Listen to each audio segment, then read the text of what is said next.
Minggu dosen. Alhamdulillah. Aduh, Ibu, Masya Allah, selamat berlibur ya. Anak-anaknya udah pada di rumah. Iya, libur. Minggu ini mah alhamdulillah udah selesai ya yang presentasi. Dosen. Assalamualaikum, Neng, dosen. Waalaikumsalam warahmatullahi wabarakatuh. Terakhir kemarin kelompok D ya. Jadi sekarang kita udah masuk ke Kelompok pembahasan lebih spesifiknya mengenai bimbingan penyuluhan remaja ya Bapak Ibu, teman-teman.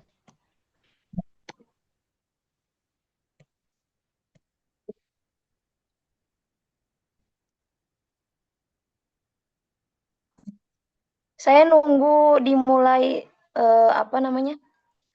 Sampai 19 orang ya minimal. Biasanya kan kita lebih dari 20 orang yang masuk. Ya, mungkin masih ada di aula ini, Bu dosen. Ya, nanti kita mulai setelah ada berarti 20 orang dengan saya. Baik.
Assalamualaikum.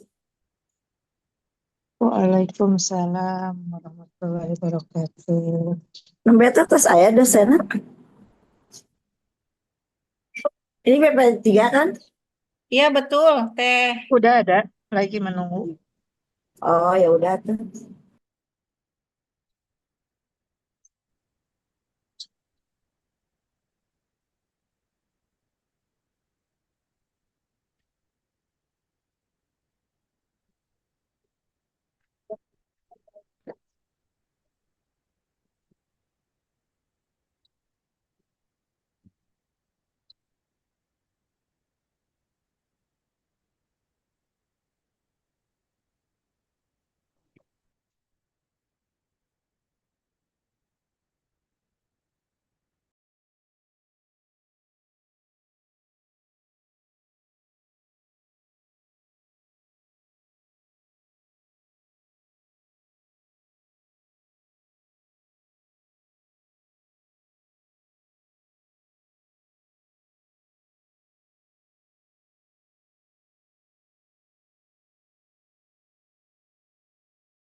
Ada 19 orang. Alhamdulillah. Ya teman-teman, sebelum memulai mungkin ya alangkah baiknya kita Bani Hasim dulu. Allahumma sholli ala nabiyil Hati Muhammadin wa ala alihi wa sallim taslima. Allahumma sholli ala nabiyil hasimi Muhammadin wa ala alihi wa sallim taslima. Allahumma sholli ala nabiyil hasimi Muhammadin wa ala alihi wa sallim taslima. Allahumma sholli wa sallim wa barik alaihi. Ya alhamdulillah teman-teman udah ada lebih dari 20. Nah kemarin tuh kalau nggak salah ya. Siapa itu ada yang lagi manakiban? Masya Allah. Kita ngebahas mengenai bimbingan penyuluhan khusus untuk anak. Dan terakhir saya sampaikan ada beberapa pengantar mengenai bimbingan penyuluhan untuk remaja. Dimana kan remaja ini, teman-teman semua di sini udah paham, mereka itu adalah masa peralihan, masa perpindahan, masa transisi dari masa anak-anak menuju dewasa, sehingga mereka perlu semakin mentoring, bimbingan, untuk mengkoordinir apa yang ada dalam dirinya. Karena masa remaja ini banyak sekali ya tekanan-tekanan psikososial, bahkan psikologi dari dalam dirinya. Sehingga mereka itu banyak sekali merasakan ketidaktenangan hati, kekhawatiran, kecemasan, bahkan ketakutan sampai putus asa dalam menjalani hidup. Mungkin di sini Bapak Ibu selaku orang tua juga ya, atau selaku di sini juga ada yang masih di masanya remaja, merasakan, mengalami, bahkan menghadapi putra-putrinya, yang mana mungkin menjadi rumah cerita bagi anak-anak kepada orang tua, mengenai perasaan yang mereka rasakan, mengenai perjalanan dengan berbagai tantangan kehidupan, sehingga banyaknya masalah-masalah yang mungkin ya ketika kita bandingkan mungkin masa Bapak Ibu, teman-teman yang dari zaman boomster kemudian milenial, Gen Z, Gen Alpha, bahkan sekarang sampai ke Gen Beta, Masya Allah, itu perkembangan zaman memaksa kita untuk bisa sesuai pada tahapan zamannya itu sendiri. Tapi terkadang anak dengan perkembangan zaman, dengan tekanan psikologi, tekanan sosial khususnya dari lingkungan terdekat yaitu orang tua, membuat mereka merasa tidak terwadahi, membuat mereka merasa tidak dipenuhi. Padahal kenyataannya karena mungkin ya parenting dari masa per masa itu pasti banyaknya perbedaan, adanya caranya masing-masing, dan tidak menyesuaikan pada masa dari anak itu sendiri. Sehingga banyaknya permasalahan remaja itu tidak lain dan tidak bukan ketika mereka melakukan penyimpangan sosial, penyimpangan agama, itu ketika kita cari tahu, ternyata permasalahannya itu bukan hanya semata-mata tidak tahu, oh ini nggak baik, oh ini tidak boleh, tetapi mereka hanya mencari pelampiasan, hanya mencari pelarian, sehingga mereka mendapatkan perhatian dari apapun bahkan siapapun yang mereka inginkan. Nah, mungkin di sini bisa kita sama-sama sharing, kita sama-sama diskusi mengenai beberapa kenakalan remaja, beberapa penyimpangan di remaja, sehingga kita bisa hadapi mungkin ya putra-putrinya atau teman-temannya atau kita sendiri mampu mengelola pertentangan, perselisihan yang ada dalam diri kita sendiri. Menghadapi ya tantangan zaman di era digital ini ya. Salah satunya adalah media sosial. Yakin saya sedikit sekali teman-teman remaja yang tidak memegang HP. Pasti kebanyakan mereka sudah memiliki HP, fasilitasi HP, walaupun memang niat awalnya itu untuk mencari informasi, menambah wawasan, bahkan mungkin kita menjadi banyaknya pengetahuan itu kan dari handphone, dari gadget. Tapi banyak sekali remaja yang malah tersesat, nyasar gitu ya. Dengan adanya penggunaan HP ini, salah satunya di media sosial. Mereka ada istilahnya itu FOMO. Jadi ikut-ikutan ngelihat di media sosial dengan tren zamannya, misalnya style hidup, pakai baju atau kerudung atau bahkan melepas hijab itu sebagai gaya yang elit, gaya yang ya lagi tren gitu ya. Sehingga mereka tertarik ingin memakai style-style yang ada di media sosial itu. Kadang anak remaja itu sedikit memahami ketika banyaknya like, banyaknya viewers, mereka merasa bahwa itu hal yang patut untuk diteladani. Bahwasannya itu hal yang seharusnya kita coba, kita lakukan. Mungkin salah satu tersesatnya anak-anak remaja itu dalam hal gaya hidup. Ada istilah konsepnya itu gak apa-apa sekali seumur hidup. Kalau orang-orang itu bilang katanya YOLO ya. You only life once. Jadi sekali seumur hidup bebaslah kita melakukan apapun. Hidup itu jangan flat, jangan gitu-gitu aja gitu kan. Dan itu kesannya disampaikan di media sosial itu seperti motivasi hidup. Padahal mungkin ya maksud dari influencer mengatakan hal seperti itu sekali seumur hidup itu niatnya supaya dimotivasinya itu anak-anak atau masyarakat yang melihat pernyataan tersebut itu bisa memanfaatkan hidupnya dengan baik, dengan positif, dengan mengembangkan potensi. Karena sayang gitu kan, hidup itu seumur hidup sekali gitu. Tapi kenyataannya banyak orang yang malah salah memaknai bahwa ketika adanya influencer mengatakan sekali seumur hidup mereka bebas berfoya-foya, mereka bebas shopping dengan ya tanpa batas gitu. Sehingga di sini banyaknya remaja yang tersesat. Nah, mungkin implikasi dari kita relevansinya untuk anak-anak BPI atau bahkan BKI ya.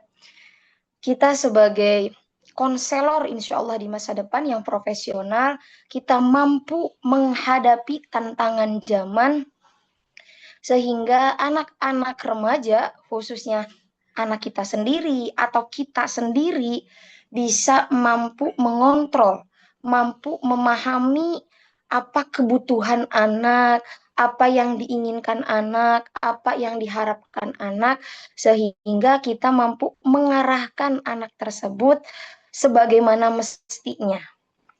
Nah, mungkin di sini salah satu yang tadi saya sampaikan mengenai permasalahan remaja di era digital, di era media sosial, hendaknya kita memberikan edukasi untuk pembatasan pemakaian gadget, kemudian untuk pemahaman mengenai remaja, sehingga anak remaja dengan berbagai tantangannya mampu memahami, mengenali, dan menghadapi sendiri dan mampu membedakan mana yang seharusnya, mana yang tidak seharusnya. Begitupun mungkin di sini selaku orang tua dengan materi-materi yang akan kita pelajari, yang akan kita pahami mengenai remaja ini, kita tidak menghakimi anak dengan berbagai kesalahannya, dengan berbagai mungkin kehilafannya. Karena banyak anak, yaitu tadi, salah mempersepsi, salah memahami segala sesuatu yang dihadapinya. Nah, kita sebagai konselor harus bisa membentengi biar mereka itu tetap terarah, tetap punya makna hidup yang seharusnya. Karena kan tidak lain Allah menciptakan manusia itu beribadah.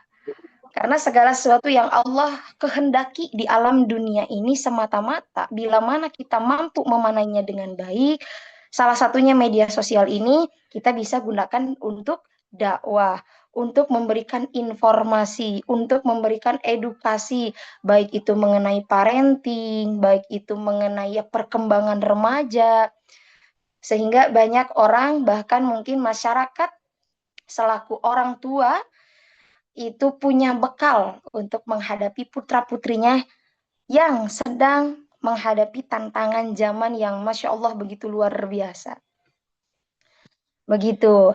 Nah, salah satunya ada beberapa pendekatan yang bisa kita lakukan dalam menghadapi tantangan zaman atau menghadapi permasalahan yang ada dalam remaja.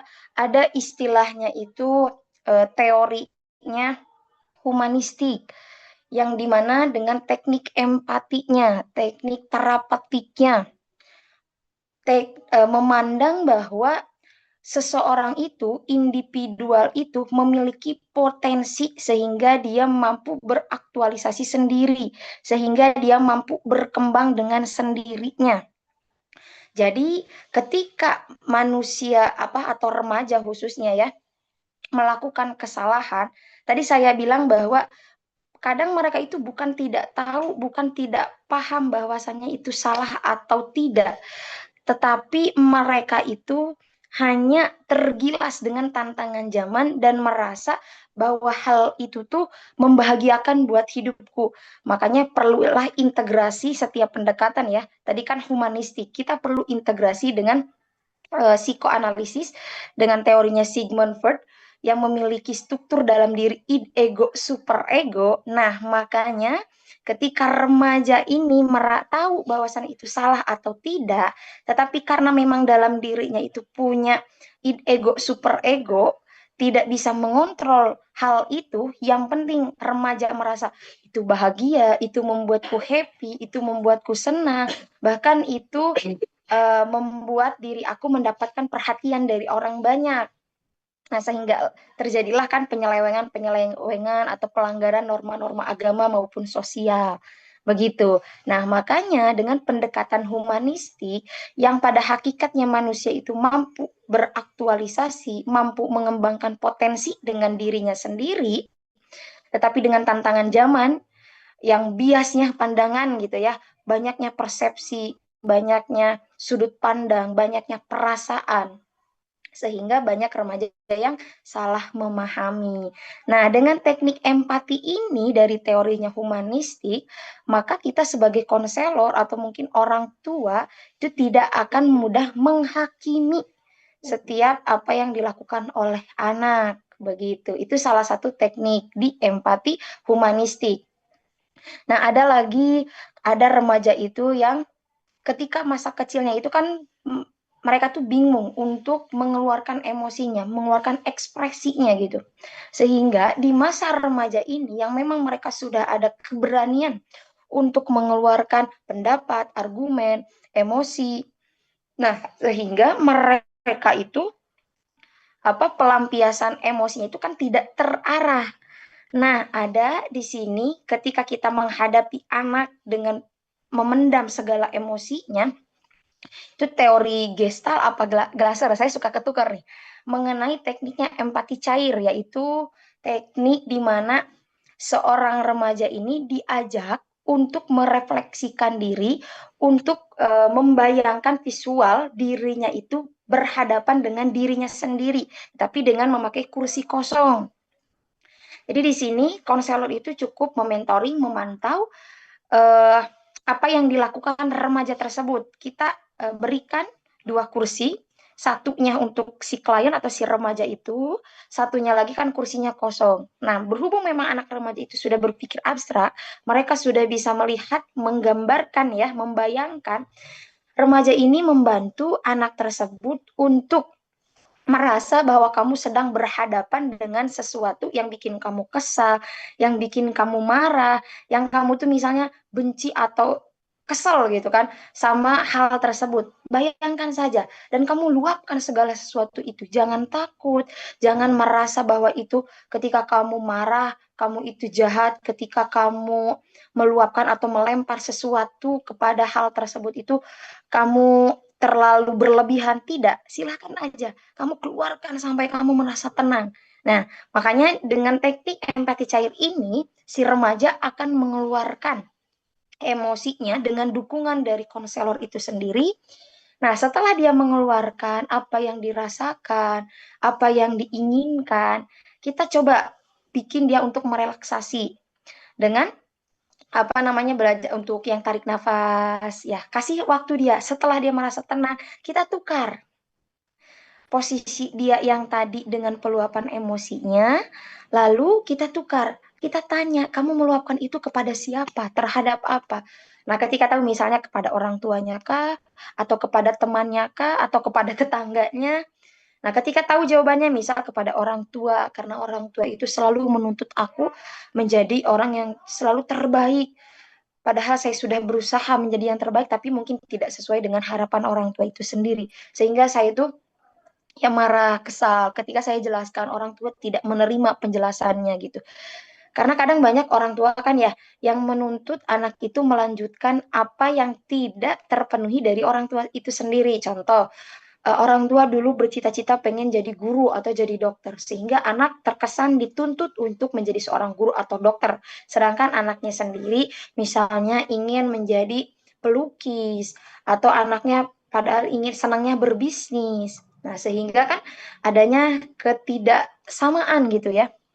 Nah, tadi kan sudah tuh si remaja ini mengeluarkan emosinya kepada kursi kosong itu yang dia sudah bayangkan sesuatu yang ingin dia luapkan.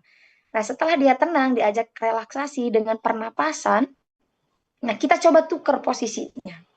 Kita coba tukar posisinya, anak tersebut berusaha membayangkan bahwa dirinya seorang ibu atau seorang bapaknya, yang tadi dia bilang bahwa dia itu marah terhadap hal tersebut gitu kan. Kita putar posisinya. Jadi anaknya yang menjadi seorang ibu, lalu dia atau bapak, lalu dia berbicara juga dengan kursi kosong yang dia gambarkan bahwasannya itu adalah sosok yang sedang mendengarkan, sosok yang ya tadi dia seakan-akan menjadi korban gitu kan. Nah, ketika udah dia ada di posisi seorang ibu, biarkan dia membayangkan dirinya ketika suatu saat nanti aku menjadi seorang ibu, seorang bapak. Saya yakin anak itu sebenarnya ya, masa remaja itu sudah bisa membayangkan diri sendiri menjadi siapa, menjadi apa. Sehingga ketika tuker posisi, dia akan mencoba menginternalisasi dalam dirinya, memahami bahwa dirinya itu adalah seorang ibu atau seorang bapak, atau mungkin seseorang yang sedang membimbing gitu. Nah, tadi dia rasakan emosi-emosi dia meluapkan kepada ibu atau bapaknya. Sekarang dia posisinya adalah orang yang menjadi objek marahnya seorang anak atau marahnya seorang remaja. Biasanya ketika kita yang saya pernah hadapi itu, ketika dia sudah ada di posisi menjadi pelampiasan, menjadi objek dari yang dimarahi, yang disesali gitu ya, dikesali, dia akan merasa bahwa dia akan memberikan sebuah refleksi untuk anak bahwa menjadi ibu dengan masa yang berbeda, dengan pengetahuan dan pemahaman yang terbatas, dia akan menyadari, oh iya, ibu saya itu beda masa dengan saya. Dia itu dulu masa hidup dengan orang tuanya mungkin pada masanya yang selalu memaksa ibuku untuk menjadi apa yang ibunya mau atau neneknya mungkin kan ya. Sehingga remaja ini atau anak ini akan merasa mengerti dan memahami ketika orang tua memberikan tuntutan-tuntutan kepada anaknya menjadi apa yang ibunya mau. Karena ibu pun pasti melakukan hal itu karena dirinya pernah merasakan itu dari neneknya atau dari ibunya si ibu. Itu yang pertama. Kedua, sebagai anak yang tadi menjadikan posisinya sebagai ibu, sebagai yang tadi remajanya menjadi merasakan bahwa dirinya menjadi seorang ibu atau bapak, remaja ini atau klien ini akan merasa hidup aku dengan hidup si ibu itu ada pada masa yang berbeda. Aku dengan segala suatu informasi yang aku dapatkan dengan mudah, banyak sekarang ya kan parenting gitu di media sosial, sehingga aku tahu seharusnya mama aku kan seperti ini, tapi kenapa mama atau bapakku jadinya begini. Jadi kan adanya kesadaran bahwa remaja ini tuh mengerti ketika orang tua itu kurangnya pemahaman atau wawasan untuk menghadapi aku sebagai anaknya gitu. Karena memang pada masa dulu dari mana mungkin mereka tahu bahwasannya masa remaja itu ada di tahap ini, bahwasannya pada masa remaja itu perlunya itu dibimbing, selalu diapresiasi dulu, baru diberikan nasihat, bukan yang harus dipaksa diberikan tuntutan. Karena ya masa dulu dengan masa sekarang, dulu mungkin jangankan tegas mungkin ya kesannya itu, keras aja dulu itu hal yang biasa. Sedangkan sekarang jangankan tegas, jangankan keras, tegas aja bagi mereka kita itu udah seperti monster, udah seperti orang jahat. Nah begitu, karena mungkin pada masa sekarang remaja itu banyak ilmu-ilmu, banyaknya wawasan yang mereka dapat dari berbagai media sosial, dari berbagai akses gitu ya di handphone, sehingga mereka tuh ada kesadaran bahwa, dan kesadaran itu lebih kepada menyalahkan orang tua dengan pengasuhannya. Harusnya kan ibu itu mengapresiasi aku dengan berbagai apapun yang aku dapat. Baru setelah aku diapresiasi, aku diberikan nasihat, kamu harus bisa lebih baik gitu kan. Bukan yang menuntut aku harus selalu jadi baik. Nah, selalunya ini yang merubah pikiran anak, motorik di kepalanya itu ya, di otaknya itu irasional. Karena tidak ada di dunia ini yang sifatnya itu kan menetap ya. Semuanya fana, akan rusak, akan hilang, akan lenyap. Sehingga kata selalu ini di irasional otak kita itu tuh akan teranam, sehingga anak ketika mengalami sesuatu yang tidak sesuai apa yang dia mau atau diharapkan apalagi orang tuanya, dia merasa sangat gagal, dia merasa tidak berguna, sampai pada akhirnya kepada keputusasaan. Makanya mungkin di sini Bapak Ibu juga banyak melihat beberapa kasus remaja yang bunuh diri, seperti mahasiswa yang bunuh diri karena prestasi akademik yang tidak sesuai, atau bahkan remaja yang bunuh diri karena tidak memiliki teman, karena merasa tidak berguna. Nah itu tuh Ibu kalau kita telusuri, mereka itu bunuh diri, putus asanya itu yaitu karena merasa tidak berguna, karena merasa gagal, dan awal dari munculnya statement, perasaan, pemikiran bahwa dirinya tidak berguna, gagal, itu karena tuntutan dari orang terdekat, maaf sebelumnya, yaitu orang tuanya sendiri. Ketika dia tidak sesuai dengan harapan dari orang tua, misalnya dia harus menjadi juara satu, atau dia harus jadi juara umum, dia harus berprestasi, tetapi tidak sesuai, ada ungkapan dari orang tua, yaitu kamu masih gagal, karena kamu belum baik, masih banyak yang terbaik gitu kan. Memang niatnya memotivasi, tapi itu bagi remaja itu banyak yang salah persepsi, sehingga dia itu merasa gagal, merasa tidak berguna. Begitu. Makanya dari itu beberapa pendekatan tadi yang saya sampaikan ada dari humanistik dengan teknik empatik. Jangan sampai kita menghakimi remaja dengan ukuran asesmen kadar yang kita ketahui saja, tapi kita benar-benar harus paham betul masa remaja ini adalah masa yang memang bisa dibilang haus validasi ya. Haus validasinya sebenarnya bukan harus selalu terus dijunjung untuk kamu bagus, kamu bagus, kamu tidak. Tetapi diapresiasi baru diseimbangi dengan hal-hal yang untuk mengarahkan, memotivasi dia gitu. Bukan yang kesannya menuntut sampai kita lalai lupa bahwasannya anak juga perlu diapresiasi begitu. Kemudian dengan kita tahu teorinya behavior, bahwa dalam diri kita itu ada ego, super ego, tuntutan dalam diri pun sudah ada, ditambah dengan tuntutan dari lingkungan, sehingga anak kan semakin merasa tertekan. Sebenarnya kan anak itu ingin menjadi yang terbaik, tetapi kadang kita kan banyaknya tantangan dalam diri juga. Kedua, dia juga menghadapi tekanan dari lingkungan terdekatnya, yaitu keluarga atau orang tuanya.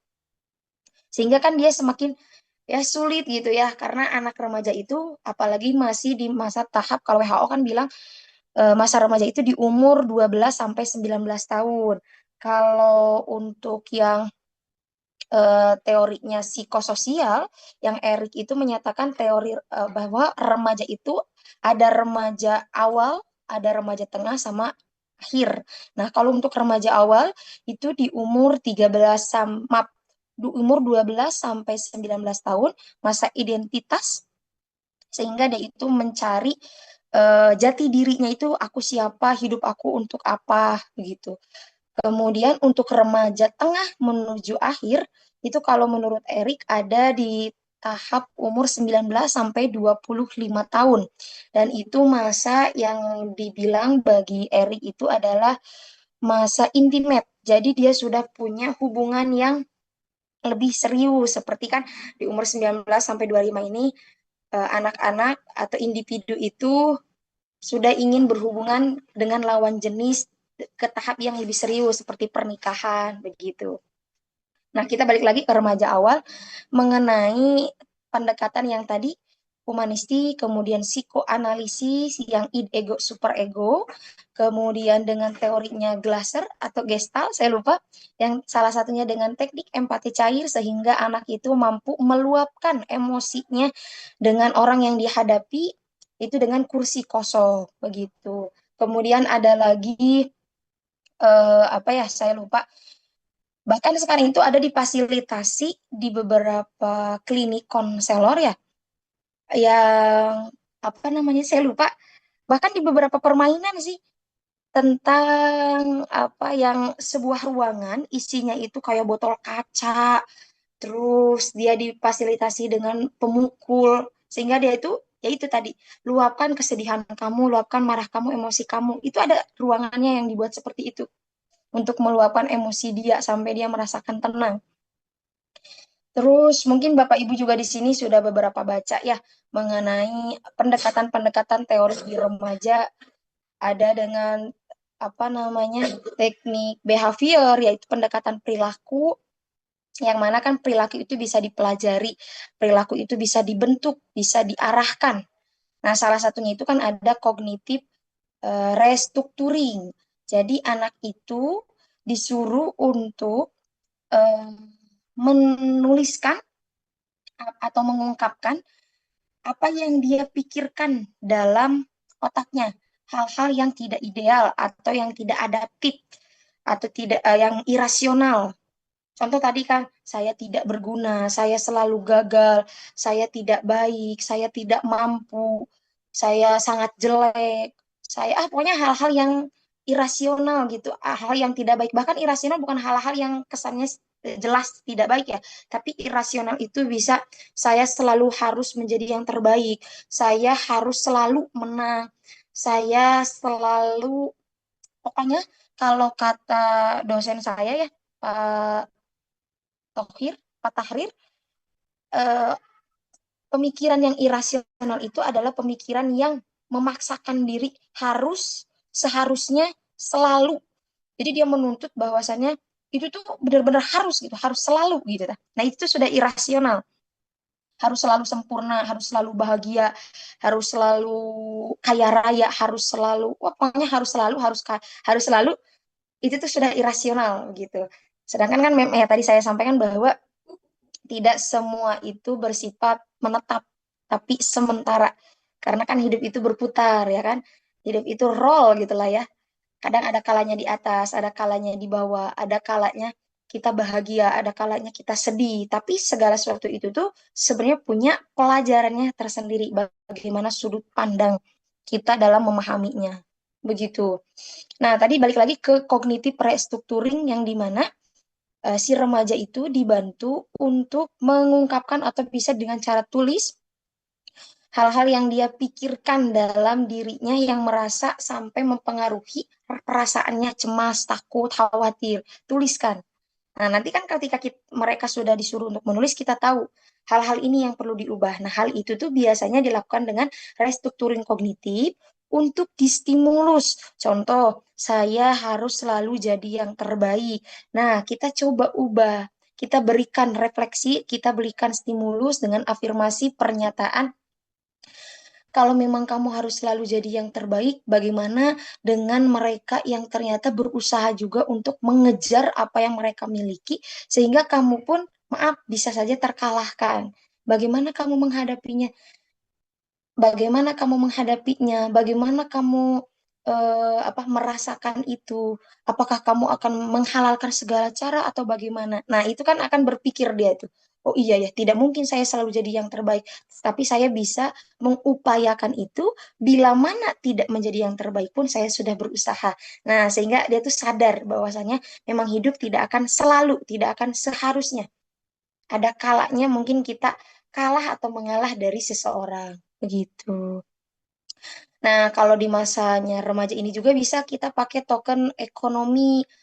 Kalau token ekonomi itu biasanya dipakai di TK dengan cara kalau anak-anak TK kan suka ada dikasih reward bintang 1, bintang 2 ketika dia misalnya pulang ya paling duluan kasih bintang 1, kasih bintang 2. Nanti misalnya dia dapat bintang 3 apa nih rewardnya. Nah, sama di masa remaja juga itu bisa kita terapkan. Itu teorinya behavior ya.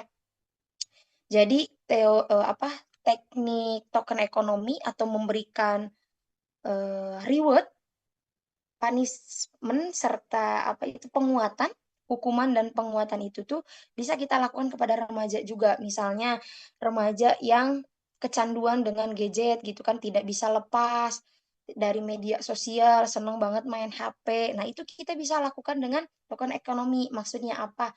Misalnya kita bikin perjanjian dengan anak, kalau kamu ingin megang HP, lalu kamu ingin mainnya dalam waktu 1 jam atau 2 jam, kamu harus menyelesaikan dulu tugas dari ibu. Misalnya, kalau kamu ngeberesin dapur, ibu kasih bintang 1. Nah, tugas rewardnya kamu bisa megang HP misalnya 5 menit atau 15 menit. Setelah itu, maaf, HP-nya nggak bisa diambil lagi. Kalau kamu pengen nambah lagi, boleh. Asalkan kamu misalnya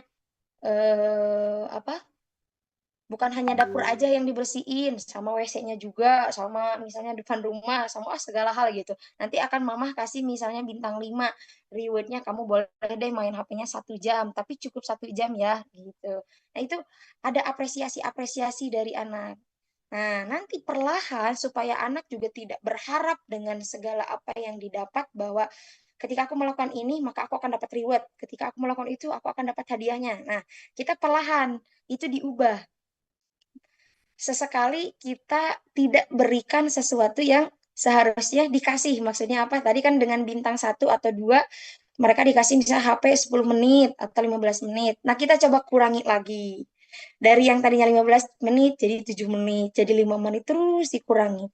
Nah, itu lama-kelamaan, kalau istilahnya mungkin di Islam ya namanya riadoh atau ta'dib. Jadi latihan, sehingga dia itu terbiasa dengan sesuatu yang eh, yang lagi kita mau selesaikan masalahnya itu candu dengan HP begitu. Dan itu pernah saya terapkan token ekonomi itu di anak-anak di sini ya dengan cara waktu itu tuh hukumannya itu ya ke uang jajan kalau anak-anak di pesantren gitu ya uang jajan. Jadi kalau kamu misalnya alfa sholat berjamaah zuhur, kamu tidak akan diberikan uang jajan 10.000 tapi jadinya 5.000 aja. Atau yang biasanya dikasih uang jajan 15.000 dikasihnya jadi 10.000. Nah, itu tuh ada tuntutan dari anak. Jadi walaupun memang awal-awalnya itu mereka terpaksa ya melakukan sholat sunnah misalnya dengan niat biar aku dapat uang jajan. Tapi insya Allah lama-kelamaan kalau dulu terakhir saya kan tahunya riado itu dengan jangka waktu 40 hari. Nah, kalau yang terbaru dengan 21 hari aja katanya itu sudah merubah pemikirannya bahwasannya ketika hal itu tidak dilakukan adanya kekosongan dalam diri. Dan waktu itu saya coba ke anak-anak tuh, dulu tuh anaknya di umur kelas 8 kalau nggak salah. Itu saya coba karena kan kalau di pesantren itu di absen itu sholat asar, maghrib, isya, subuh. Nah, zuhurnya tidak di absen. Nah, makanya saya pengen anak-anak itu sholat zuhur juga berjamaah gitu kan. Kalau kamu zuhur berjamaah, kamu akan dikasih uang jajan gitu. Nah, saya coba mereka itu dalam 21 hari. Dan Masya Allah luar biasa, ketika anak itu ketinggalan sholat zuhur, bukan lagi merasa karena uang, tapi lebih kepada, nggak enak teh kalau aku ninggalin sholat berjamaah tuh ternyata ya gitu. Jadi ketika ada apa ya kesadaran, self awareness dalam diri, makanya betul teorinya humanistik itu valid ya, bahwa manusia itu punya kesadaran tersendiri untuk mengembangkan potensi, jadi aktualisasi sendiri. Nah, anak ini tuh menyatakan ya kepada saya, bilang bahwa aku tuh lagi jajan nih, teh lagi ngantri gitu. Mau deket lagi bagianku, tapi ajan kumandang. Terus aku ngerasa, aduh, ini udah zuhur gitu kan. Sayang banget kalau ketinggalan berjamaah sampai sunat-sunatnya dia nggak mau ketinggalan. Saking itu sudah menjadi pembiasaan dari dia harus ikut sholat berjamaah. Nah, berarti kan dengan apa namanya membiasakan riado atau takdib kita iniin dengan integrasikan gitu dengan token ekonomi adanya pengaruh gitu bahwasannya anak dibiasakan untuk melakukan sesuatu kemudian diberikan reward atau reinforcement sebagai penguatan itu akan ada pengaruh bila mana dia sudah terbiasa ya dalam jangka waktu ya tapi kita harus terus memantau ya harus terus mementoring gitu kita kasih waktu dalam beberapa apa jangkanya itu misal seminggu atau 2 minggu atau mungkin riado-riado kita kan 40 hari 21 hari nah itu tuh ternyata ada kekosongan ketika meninggalkan begitu jadi teorinya behavior dengan apa token ekonomi saya udah coba gitu dan itu memang efektif. Nah, mungkin di sini Bapak Ibu juga bisa mengaplikasikan gitu ya, mengimplementasikan, menerapkan di rumahnya masing-masing. Begitu mungkin ya beberapa pendekatan yang bisa kita pakai menghadapi remaja dengan berbagai tantangannya, dengan berbagai kebutuhan psikologinya. Silakan Bapak Ibu, mumpung masih ada waktu 15 menit lagi saya akan masuk kelas selanjutnya. Kita diskusi. Mungkin ada beberapa kasus atau beberapa hal yang belum dipahami daripada materi yang sudah disampaikan.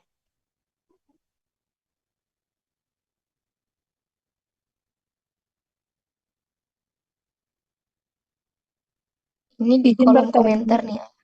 izin bertanya Bu dosen. Bisa siap aman-aman. Mangga nih, di sini ada Bu Susi ya, Ibu. Atau kemarin itu ada yang ngechat secara japri cina untuk menyampaikan materi yang sebelumnya sudah di-share. Siapa ya saya lupa. Nah, boleh di sini kita diskusi. Ada waktu 15 menit buat kita diskusi. Izin bertanya Bu dosen. Siapa ini? Ada suaranya tapi kecil ya, Bu? Iya, Rini Apriani sama Rini. Enggak ada itu. Boleh, Ibu. Ini Siapa ini? Suaranya boleh. reg-regan gitu. Enggak ada suaranya. Ada suaranya enggak? Ada Ibu. Boleh, Ibu. Mangga. Ini terkait anak santri nih. Kalau di pesantren kan aman ya, sholat tepat awal waktu. Pas perpulangan nih kendalanya. Itu gimana? Selalu saja saya rewel dibilangnya gitu, nyuruh sholat lah gitu ya di awal waktu. Nah, apakah itu gimana suatu masalah untuk orang tuanya kembali atau karena faktor apa gitu? Jadi si anak itu jadi agak kurang gitu kalau di rumah gitu. Suka melalai-lalaikan gitu. Nah, itu bagaimana? Itu kalau di pesantren itu karena tuntutan, Ibu. Ya, mungkin kalau di rumah ya merasa dengan orang tua seperti itu. Ya kan kita Iya. juga sama menanamkan untuk selalu belajar sholat awal waktu gitu ya. Ya, tidak salah juga orang tua, tapi itu kan anaknya juga itu. Oke, menarik, Masya Allah. Nah, itu bagaimana tuh Bu dosen biar saya ada apresiasi buat anak itu harus bagaimana gitu. Kalau dikerasan kan nggak mungkin ya, Mhm. anaknya udah gede gitu. Ya, Oke, jadi harus bagaimana gitu. Terima kasih Bu baik. dosen. Siap Ibu Mangga. Nah, mengenai perbedaan anak ya ketika hidup di pesantren dengan di rumah, ada istilah memang anak santri mungkin khususnya ketika di rumah itu merasa istirahat. Sehingga dengan segala sesuatu tuntutan yang ada, mereka eh, ini mah ada orang tua, seadanya hukuman di rumah, saya yakin gitu. Jadi di anak itu sudah tertanam sendiri bahwasannya karena ini orang terdekat yaitu orang rumah, ibu bapaknya, pasti nggak akan ada hukuman yang memang bahasanya malah tega lah seorang ibu atau bapak itu misalnya menghukum kita sebagai anak, ada perasaan seperti itu. Nah, makanya kita menghadapinya bagaimana? Kalau bagi saya sendiri yang mengalami gitu ya dengan orang tua, itu diajak ngobrol Ibu, diajak ngobrol karena kan di rumah juga sebenarnya pasti ada beberapa hal yang anak itu menuntut kebutuhan kepada ibu bapaknya gitu kan, kepada ibunya. Di rumah itu kan tidak semuanya itu difasilitasi. Misal dengan uang jajan pun sebenarnya di rumah sangat bisa ya. Karena kan saya nggak tahu nih, ibu di sini apakah di rumah juga sudah memberikan jatah kepada anaknya? Misal nih, uang jajan kamu seminggu, nih uang jajan kamu sebulan, atau per hari, atau memang tidak dikasih sama sekali.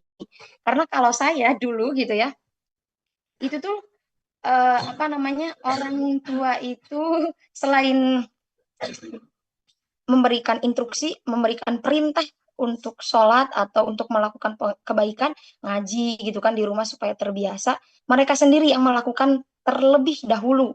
Itu yang pertama. Kemudian yang kedua, tadi mengenai karena anak itu kan perlu suri tauladan ya, perlu branding gitu, dari ibu bapaknya sendiri. Jangan sampai anak disuruh untuk sholat atau ngaji, atau hal-hal baik lainnya, tetapi anak pun diperlihatkan oleh orang tuanya sendiri tidak melakukan. Jadi melalaikan. Karena saya tidak bukan menyalahkan orang tua, tapi lebih kepada yang saya lihat di lapangan, itu banyak orang tua juga nyuruh anak sholat, tetapi yang nyuruhnya belum sholat, atau bahkan belum sholat. Dia suruh anak sholat zuhur, kan misal zuhur itu jam 12. Anaknya disuruh sholat, ternyata ibu atau bapaknya itu jam 11, atau ibunya yang baik bapaknya malah tidak sesuai. Makanya perlu kerjasama antara orang tua, ibu dan bapaknya, karena yang saya lihat dari orang tua itu seperti itu. Jadi berikan dulu suri tauladan. Kemudian yang kedua, itu sebagai orang tua menghadapi anaknya, kalau bagi saya itu kan memang ada punishment, tadi ada hukuman atau ada reward mungkin ya, ketika anak disuruh melakukan kebaikan. Salah satunya bapak saya nih, itu tuh dia tidak akan memberikan kita uang jajan. Jadinya kalau kita nggak sholat pada waktunya, ya sama orang tua itu nggak dikasih uang jajannya sehari itu tuh, nggak boleh jajan. Oke, dalam sehari aku terima. Dalam kedua hari kan nggak mungkin dong nggak jajan si anak tuh gitu. Yang saya rasain begitu. Nggak mungkin saya nggak jajan nih. Oke, berarti saya harus memenuhi apa yang orang tua harapkan. Apa yang orang tua inginkan itu sholat pada waktunya. Itu yang kedua ya, memberikan punishment dulunya itu dengan uang jajan kalau bapak saya dulu. Nah, kemudian yang ketiga, mengenai tadi yang saya sampaikan, diajak ngobrol. Sebenarnya kamu tuh di rumah eh, disampaikan apa keinginannya, apa kemauannya. Setelah disampaikan dulu, apresiasi aja apa yang dia sampaikan. Nah, baru kita sampaikan selaku orang tuanya apa yang diharapkan dari orang tua juga. Jadi menyeimbangi gitu ya. Sehingga anak dengan segala keinginan itu tidak dihakimi, dan orang tua pun sebagai wadah, kemudian dengan keinginannya juga, harapannya kepada anak tidak dianggap sebagai tuntutan.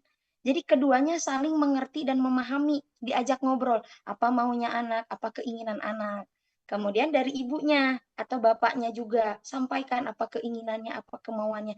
Nah, disitulah akan ada keseimbangan atau penerimaan dari satu sama lain, sehingga anak ini merasa diwadahi, ibu pun akan merasa dihargai begitu. Dan Mugia ya dengan ngobrol, karena memang komunikasi itu menjadi kunci banget hubungan kehangatan.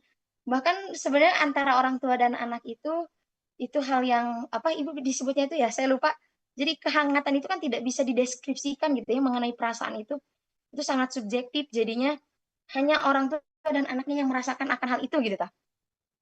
Jadi komunikasi itu yang penting bagi ibu ataupun anaknya untuk menggapai apa yang diinginkan. Jadi kan ibu pengen apa yang dilakukan di pesantren dilakukan juga di rumah. Apa yang dilakukan kebaikan di pesantren dilakukan kebaikannya juga di rumah gitu. Nah, jangan sampai tergoda atau tergiur gitu. Nah, perlunya kolaborasi kerjasama antara ibu, antara bapak dan anak dengan apa ya tadi? Komunikasi dengan cara ngobrol. Bahkan banyak juga ke saya ya, beberapa wali santri yang curhat mengenai anaknya di rumah itu main HP terus. Nah, sebenarnya itu balik lagi ketegasan. Memang betul Ibu, dengan kekerasan itu akan sulit anak untuk sadar. Jangankan tadi juga saya sampaikan, jangankan untuk keras ya. Iya, dengan tegas aja kita dianggap seperti orang jahat, orang seperti monster gitu kan. Padahal niatnya kan untuk kebaikan. Nah, kita coba aja Bu, komunikasi itu tuh dibikin secara lemah lembut tapi tegas gitu, ada isinya. Ya itu tadi, HP itu bagi saya ya dulu ngelihat sama orang tua, bahkan adik saya juga sekarang itu tuh kita dikasih waktu HP itu. Jadi kuasa HP itu bukan milik anak, tapi milik orang tuanya. Sehingga anak-anak itu tidak merasa bebas untuk memakai HP ini gitu. Jadi HP ini tuh benar-benar haknya punya orang tua. Maka kan orang tua di sini yang punya kuasa untuk memberikan HP atau tidak. Kalau misalnya mau difasilitasi HP, silakan orang tua kerjasama dengan anak untuk diberikan jadwal. Kamu bisa megang HP dari jam berapa ke jam berapa. Sekarang waktunya untuk apa. Ada itu plan-nya kan ya. Nah, kalau di BKI itu namanya kan action plan, rencana kegiatan. Jadi di rumah itu kuasanya orang tua itu sendiri. Nah, caranya ya tadi dengan tahap ketiga yaitu komunikasi. Satu, suri tauladan. Dua, juga apa? Diberikan punishment atau reward. Ketiga, diajak untuk komunikasi, untuk ngobrol, sehingga kehangatan itu terjalin dan tujuan yang disampai sama-sama diterima satu sama lain. Seorang ibu atau bapak, orang tuanya tidak dianggap sebagai tuntutan kepada anak, anak pun tidak merasa tidak diwadahi atau tidak dipenuhi gitu, tidak dihargai, merasa dihakimi. Jadi perlunya ngobrol, komunikasi. Begitu sih Ibu, kalau dari pengalaman saya sendiri gitu dengan orang tua khususnya. Dan mungkin memang karena saya memang belum tahu ya bagaimana saya dengan anak saya di masa depan, saya hanya tahu di sini sebagai seorang remaja dengan ibunya, dengan bapaknya harus bagaimana. Begitu. Nah, beberapa teorinya yang tadi. Sebenarnya kadang teori atau pendekatan yang ada itu sudah kita praktekkan di lapangan. Hanya saja istilahnya mungkin ya yang kadang kita tidak paham ini tuh apa, ini tuh bagaimana. Begitu. Dicoba Ibu ya. Mugia bisa diajak ngobrol anaknya. Jadi anaknya Bu Rini itu paham keadaan itu. Amin, mudah-mudahan aja mungkin Ya. karena merasa dengan orang tua mungkin ya dekat sama orang tua jadi ada apa sih rasa manjanya teh ada gitu mungkin ya. Benar Pengen Ibu, benar di ya. ini Ya. mungkin. Ya, terima kasih Bu Dosen. Siap, mangga Ibu, kita sama-sama aja di sini ya.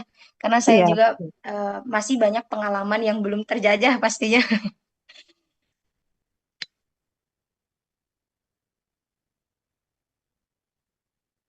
Jadi silahkan mungkin di sini Bapak Ibu terus menggali, memahami bagaimana karakteristik remaja pada masanya dengan tantangan zaman, dengan segala hal yang bikin anak itu sendiri banyak pengaruh.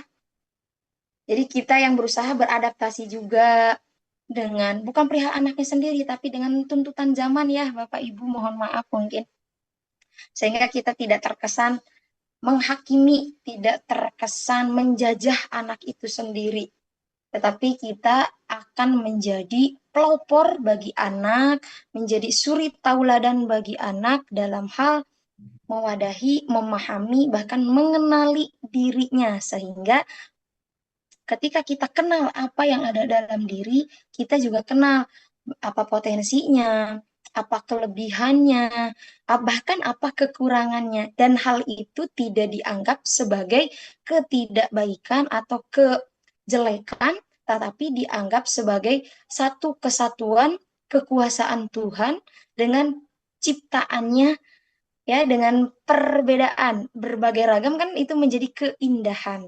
Nah, jadi tetap balik lagi kepada syukur, kepada tafakur gitu kan. Kita berpikir dengan segala sesuatu yang diciptakan oleh Tuhan itu semata-mata bukan untuk merasakan bahwa diri kita itu tidak bermakna, tidak berguna, tetapi melainkan kita itu begitu luar biasa, begitu amat sangat unik.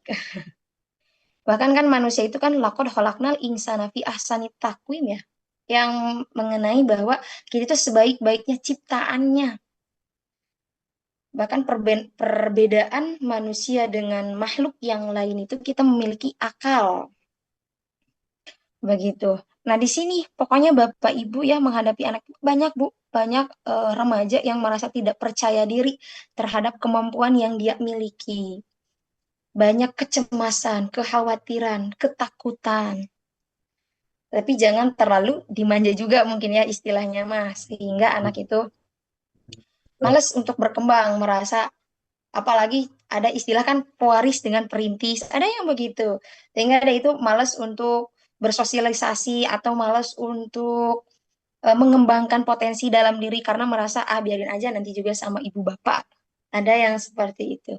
Nah, itu kita terus aja gali ya pemahaman-pemahaman mengenai remaja ini sehingga anak juga suatu saat di masa depan tidak salah dalam memilah-milih apa yang seharusnya dia ambil.